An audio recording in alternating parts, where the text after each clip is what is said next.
I graduated college, and my first job out of college was customer service for a cellular company. Years later, that company did a layoff, and then I got an opportunity to be an inside sales rep. Did that for a couple years and decided to move to Arizona, where I started my property management career as a leasing consultant. I was a leasing consultant for 3 years, and the opportunity came up to be a leasing specialist, which is like a leasing an assistant manager at a small property for us. 6 months after that, I became a assistant manager at one of our downtown properties. 8 months after that, I was community director at a midtown property in Arizona. That was in 2020. In 2022, I moved to Texas, Dallas, Texas, and continued my career as a community director. And then in 2025, I became the regional administrator for DFW. Welcome back to the Unlocking Doors podcast, where we highlight the people, the stories, and experiences that help us recruit, retain, and advance exceptional talent in the rental housing industry. I'm Christy Rodriguez, and today's episode is one I've been looking forward to.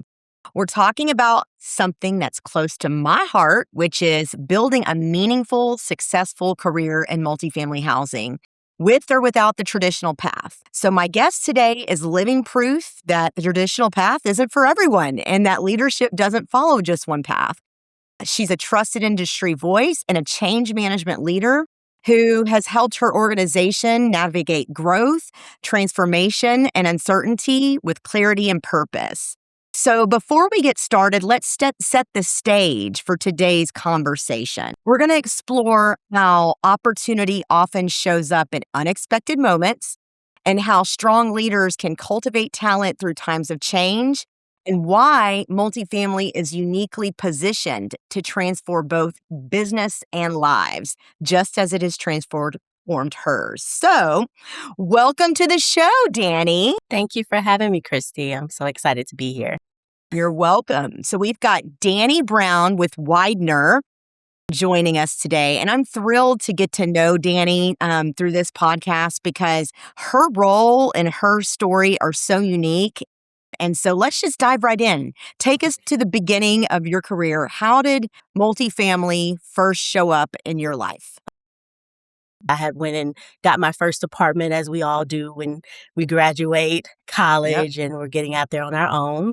And I just remember my experience and that move-in experience with the leasing consultant. And I was like, this is something I think I would be great at. And so it was in the back of my mind, property management. And I had went on a couple interviews, didn't get the job. And so I kind of stuck with the inside sales. But what happened is I was turning 30 and I was moving to a new state. I moved to Phoenix, Arizona. I'm looking for apartments. I actually lived in Houston, Texas at the time.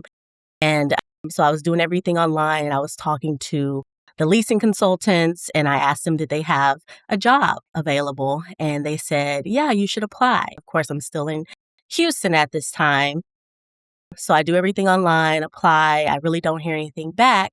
But once I actually got there and moved in, I talked to the leasing consultant again, and I said, hey, I applied for this position and I hadn't heard anything back. And she said, well, reapply.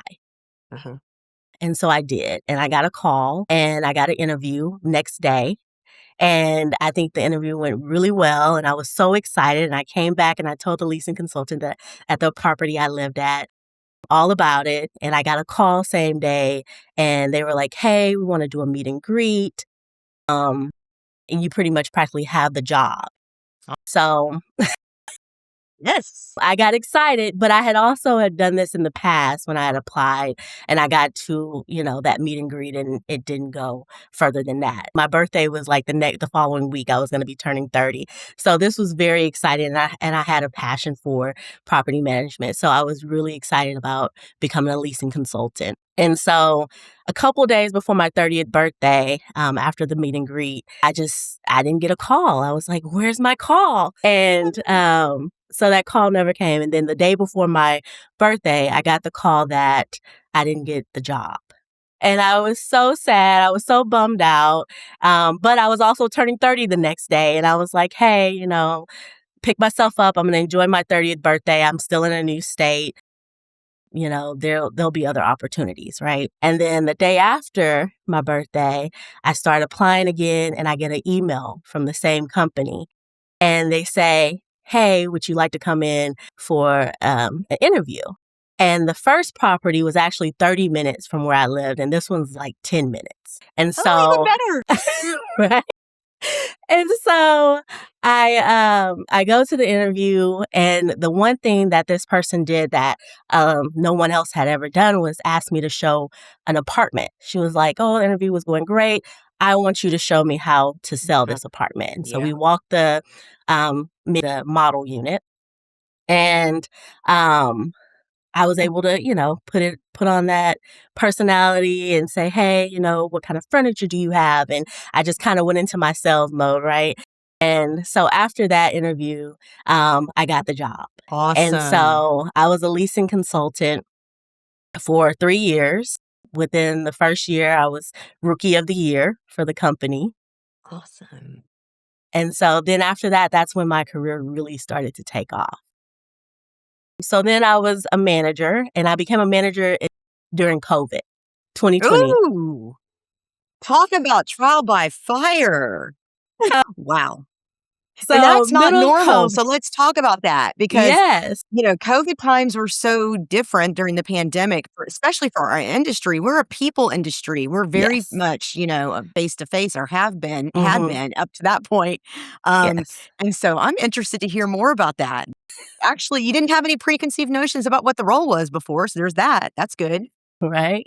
Yeah. And so when I became a manager, it was a time where, the support from your regional team was done more through, Remote. calls and Yeah. virtually and things like that. Yeah. And so I had to kind of learn on the go and pretty much teach myself some of the things as I go as well, just being on the property, right? And not being able to have that support, Mhm. one-on-one support in the office. And so that really taught me, everything I had done up to that point had got me prepared for this, right? So So let's really talk about taking, that because I yes. love that you say that everything up to that point had got me prepared for this. Even Hmm. rewinding back to like your interest in the industry, Yes. you saw this, I'm assuming, love for you to speak on this, Hmm. you saw this as a long-term career opportunity early on. Yes. What was it about this industry or that, those jobs, the apartment jobs that had you so interested? I would say it was just the knowing that you're going to, um, one, help someone find their home. And then also knowing that this is probably one of the biggest bills, right? Expenses someone has. And to trust you with that was just so, Rewarding. yeah, it was rewarding for me. I And so love that's that. what really got me. And like I said, as I was purchasing my first apartment, renting my first apartment, I really felt that, right, from the leasing consultant at the time. And I said, I feel like I could be that person for someone else as they're moving into their home. I Yes. interrupted your journey, sorry, but I was like, really? Because a lot of people don't really think about this as a career choice, you know? Mm-hmm. And it sounds to me like your entire rental experience personally renting an apartment is kind of what sparked it too for you, and then Yep. just your background of customer service and sales. Can you talk Yes. about how those skills in customer service and sales have helped you in this industry, in this career? Doing customer service for as long as I had done it, I think it was about 5 years or so. And it was again inside customer service, but handling those difficult conversations. I worked for a cellular company before you had the unlimited plans. When everybody would come in with their bill and go, "You charged me Yes, for all of yes, this." the gigabytes, and yes, and my son and my daughters had ran up the bills because they just discovered internet and all of that, right? And they're So roaming, all the things, yeah. Yeah, got it. So, yes, I had to deal with a lot of that, reading the bill, right, which is our Mhm. ledgers that we read. So, understanding that, learning how to de-escalate, Great skill to someone have. when they're very upset and understanding that it's really not me they're mad about they're really mad about the situation. So I think once you master that and you can take your own emotions out of a situation, then you can be great at customer service. And a I lot of love times those same people will call back or come back into the office and just say, I'm so sorry, Dani, I didn't mean to take that out on you. It wasn't you, it was the situation, right? So I Mhm. look forward to those moments when I can make someone, day, right, by doing the right things and I love helping them. that. So you came in the industry, you started as a leasing professional, you moved Hmm. your way up through the ranks on site to an assistant manager. Now you're a manager during COVID times, Yes, navigating this whole remote world. What yes. happened next? So I was a manager. I started in 2020 as a manager. And so I, again, just kind of learning on the go. Mhm. I went right into my first budget meeting, I think a month after I had acquired the property. So really just kind of diving right in, right? And I'm the type of person that either you're going to sink or swim, and I'm always going to try to swim my best. So that's what I did, right? So took on all the employee evaluations, everything right out the gate, and just pretty much did my job and did it to the best of my ability.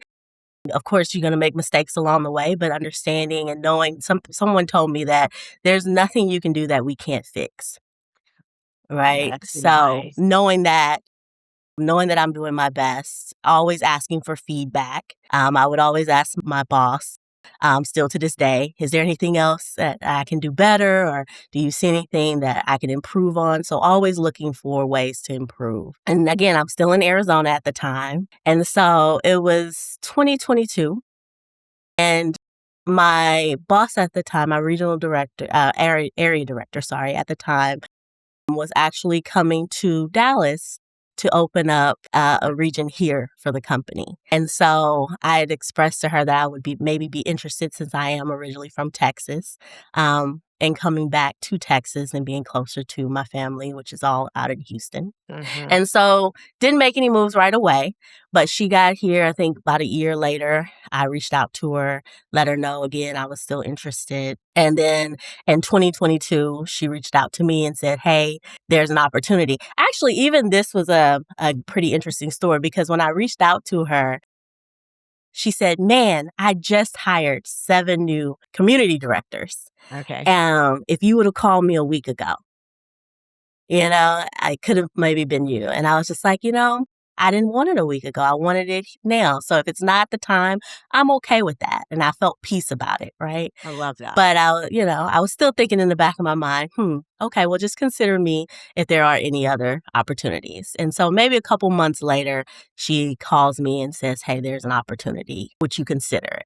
And so Yeah. I said, absolutely. Yeah. Yeah, I think 2 weeks later, I had packed my things up and I was in Dallas, Texas. Doing what role? I was a community director. Got it. Yes. Yeah. Okay. So came here as a community director. When I originally came to Dallas, because this was a new region, I thought there would be lots of opportunity Mhm. with the company, and I would want to be an area director, right? So that was naturally the next step. Yeah. Once you become a community director is to want to be an area director.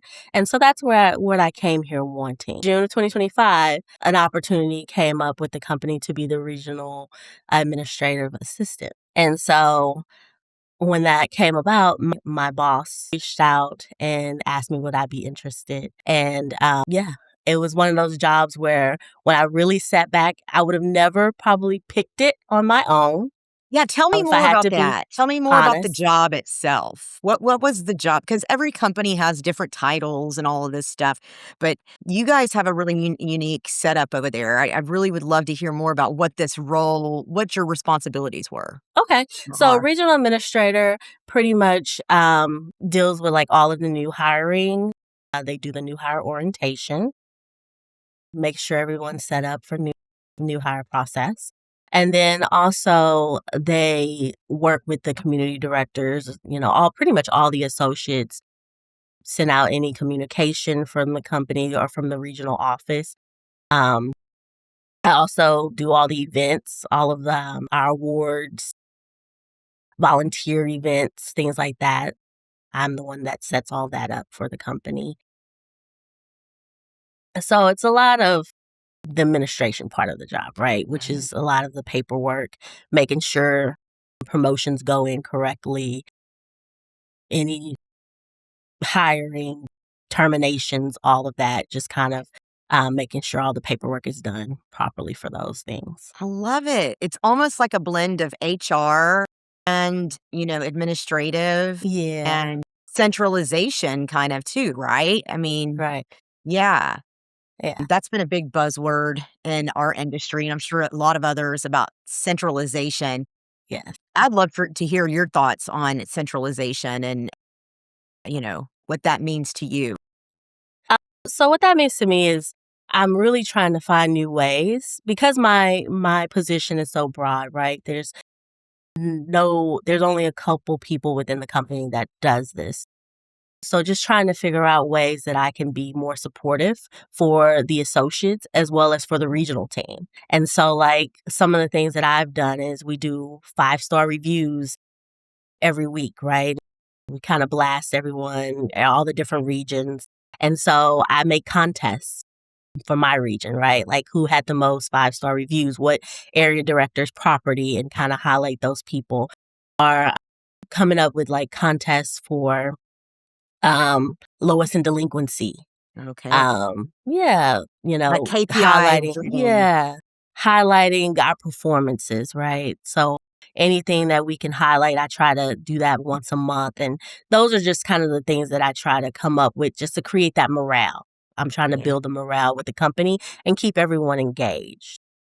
that's So that's awesome. kind of where I see centralization is really trying to think outside the box and find new and helpful ways to assist not only the regional team, but also the on-site associates as well. Yeah, a liaison, if you will, Mhm. right? Yep. Between all these different groups, which Yeah. takes a very special skill set and temperament. You're dealing with a lot of different I laugh because I'm one of them. You're dealing with a Mhm. lot of different personalities and a lot of high stress situations, I'm sure, too, like, "Need it Yes. now," or, "This is going on," and oftentimes that happens in property management. So, has there ever been a moment, where you've said, "What am I doing?" And, "Do I belong here?" Because this is such a new role. You're innovating it as you go, right? Right. There's not been a trailblazer before you to really set the path. You're creating the path. So do you ever have those questions of, maybe I don't belong or I shouldn't keep, whatever? And what keeps you going? What keeps you motivated? Right. And we have had other people in this role, so don't wanna Okay. discredit those people, but, Okay. what keeps me motivated well, the first question was, how did I feel? Did I ever feel like discouraged, I guess, through getting this position? I was. At the beginning, I was like, is this even for me? Can I Yeah. do the job? Right. I've never really done this part of property management. I'm okay with managing people. I've, kind of mastered that part. But as far as, going into the administrative side of the business, I was very nervous if I would be successful at it. And that was my hesitation of even taking the job, right? Oh, But after getting there and doing it for a couple of months and just the feedback, right, from not only the regional team, but the on-site associates and their encouragement was what really just got me up. And I was like, okay, well, I am good at this, right? Like I can do this. And yeah. so that was what got me even more excited is that everyone was like, man, like you're actually really good at this, Dani. This is perfect for you. Right. And so Yeah. just hearing that, I'm a words of affirmation person. And so just Okay. having That's your that, love language? yeah, that's my love language. So hearing all the positive feedback, I threw my first party which was our holiday party this year or last year, and it was a success. And so many people came up to me and, were just saying, wow, you did a great job. Not again, the regional team as well as associates. So that was really that moment where I was like, yes. Yeah. I'm on the right track. And then just thinking about my personality and thinking about every job I've had because I do create flyers and things like that. And at one point when I was in Arizona, I was part of our, we had like a newsletter team. Right. And at the time, I was like, why would you put me on this? But then I realized now going back, I'm like, man, that helped me be able to be better at what I do now. Right. And just having those deadlines that I had to hit and things like that, and being really extremely busy with a new property as a manager, and then still having all those other responsibilities really kind of helped me learn how to organize and prioritize. Right. And so I look back on all the things that I did before this, because I still answer calls too. So I'm the person the residents call when they're upset at the properties as well. So I still deal with the customer service side and having to de-escalate and get them over to the right department or person.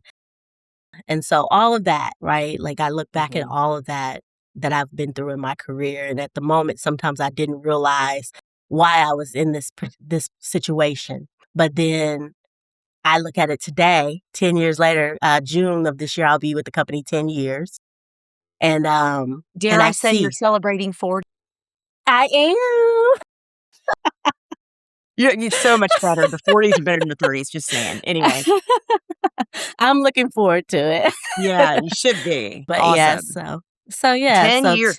10 Wow. years. Yep. That's incredible. What a journey in just a 10-year time frame. Yeah. And to make a let's see, your other career you were in for several years before you came into this as well, which is Yeah. it's so inspiring to hear your growth of how much you've grown in the roles that you've taken on, and even moving to different metros, different states, Yep. pursuing your dreams and your career. What does leadership mean to you at this stage in your career? Leadership means that I'm always consistently growing, learning from others, as well as leading, right? Like always inspiring someone to be better. Again, I love sharing my story. And so I feel like that's what leadership is all about. It's about letting someone know, I was just like you. And if I can do it, you can do it. And getting I love it. excited about it. And so Yeah. I think sometimes in this industry, we get discouraged because we want something right then and there.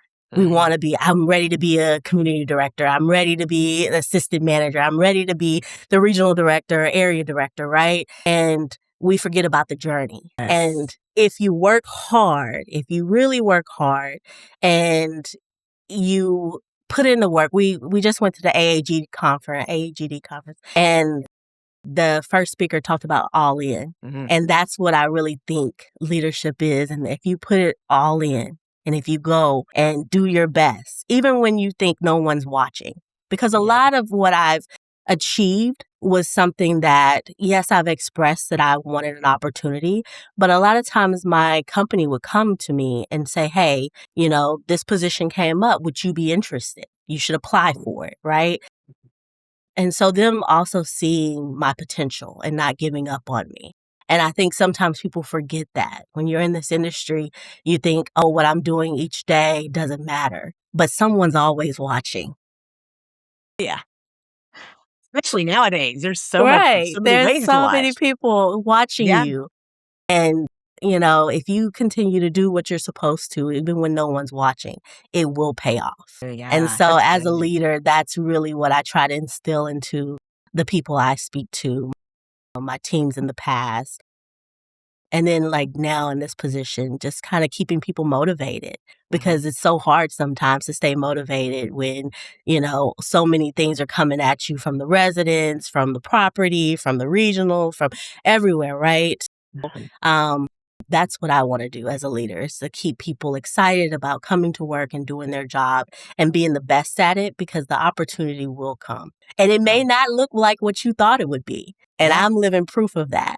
Because if you would have asked me a year ago, would I be the regional administrative assistant for my company, I would have said, please, no. No way. I'm a community director. What are you talking about? Yeah. But now I'm like, man, it was the best decision I could have made for myself. I love that. Well, where do you see opportunities for the industry to continue evolving? Like, even if it's roles or, you're in I think it's a unique role, but, you may not see it as that. I do. But, where do you see, career opportunities for our industry to continue evolving? I would say in roles like mine, I Yeah. think this role really does help and support our people. So if other companies don't have it, I definitely think it is a positive role to have and to lean on because my role can do so many things, right? And when you have associates, and it really matters who you put in that position because it needs to be someone that the associates will respect and they like and want to open up to. And I think if you find that right person to be in a role like this one that we've created here at Whitener, it could really make a difference because sometimes there are so many disconnects between the regional team and the on-site team. And even like myself, who I've had experience on site, so I understand the struggles Hmm. of being on site and being a community director. And if you come to me and talk about leasing, I can talk about leasing, right? So I've been pretty much every office position Yeah. out there, so I can relate to that as well as now seeing it from the regional side and understanding what the expectations are as a regional. So I think this position should definitely be something other companies consider. And I also think people just have to be open Hmm. to To change. change. Yeah. Keeps And coming a back lot to of that. times, yeah, and a lot of times in this industry, we're so used to doing things a certain way that we get a little closed off to change and opportunity. And we fall in love with our teams and we fall in love with the property and we don't want to leave for opportunity because of the unknown. And I will tell you that every time it was unknown and it was scary, even being here on this podcast is no, it's been great. There It's you out of my go. comfort zone, right? And so Yeah. just taking those steps and telling your story is so important. And I think if we did more of that, then this industry would excel in so many different ways. So I love that. Well, yeah, you're a part of that by sharing your story with us today yeah. and inspiring others and the next generation. So, when you think about your own career, what do you hope to unlock next in your own career? What's next for Dani? That's a great question. In my own career, I I am open right now, Mhm. right? Like I'm enjoying where I'm at. I've been in this position for 6 months, so I want to learn and grow and challenge myself in so many different ways to be great at this position. And I'm open to whatever those possibilities are for the future. So I don't have one path that I'm really focusing on, but I have said I wanted to get more involved in the TAA and the AAGD and those type of things. So that's really my next step is just being more involved in those committees. Yeah, and volunteering your time and your talents. And a lot of times people think, I don't have the time. Go to one event, figure out what inspires you and just get involved.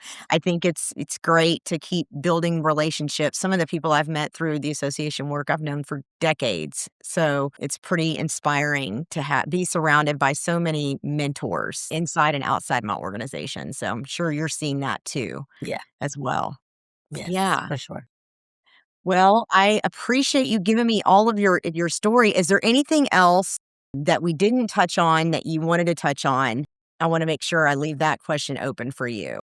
For any of you guys out there that's starting over and don't know where to go, and not really sure, I started over at 30 and I started in leasing and worked my way up. And so if I can do it, you can do it. And get excited about property management and try it, right? Don't get discouraged if you don't get the job the first time. Don't get discouraged if, it doesn't work out the way you wanted it to from the beginning. Make sure you're always willing to take risks and, you know, get outside of your comfort zone. Yeah. Because that's when you will really see the growth that you're capable of having. So that's kind of where I would leave it is that, if I can do it, you can do it. And so if anyone out there is starting over, later in life, I just want to be that inspiration for you that it is possible and your dreams will come true. I love that. That is so good. So, I do want to close with this because you have been so open and honest with your story. And I think you've inspired me even to be a Oh, better thank leader you. through our conversation. Seriously. And, I think by being a person that is willing to take that risk and even make a mid-career change the way you did, and then to see the trajectory of what you've done with your career and where you're continuing to grow and go, it's a true inspiration. And keep it going because the sky's the limit for you. Seriously. Thank you. Yeah. Thank you. I appreciate that. And you're welcome. And to everyone listening, whether you're considering multifamily for the first time or you're already here and you're hoping to grow, remember this: potential is your starting point. This industry is your opportunity, and success can be built from any beginning. So thank you for joining us on Unlocking Doors. Until next time, keep learning, keep stretching, and keep believing in what's possible. Thank you. Bye.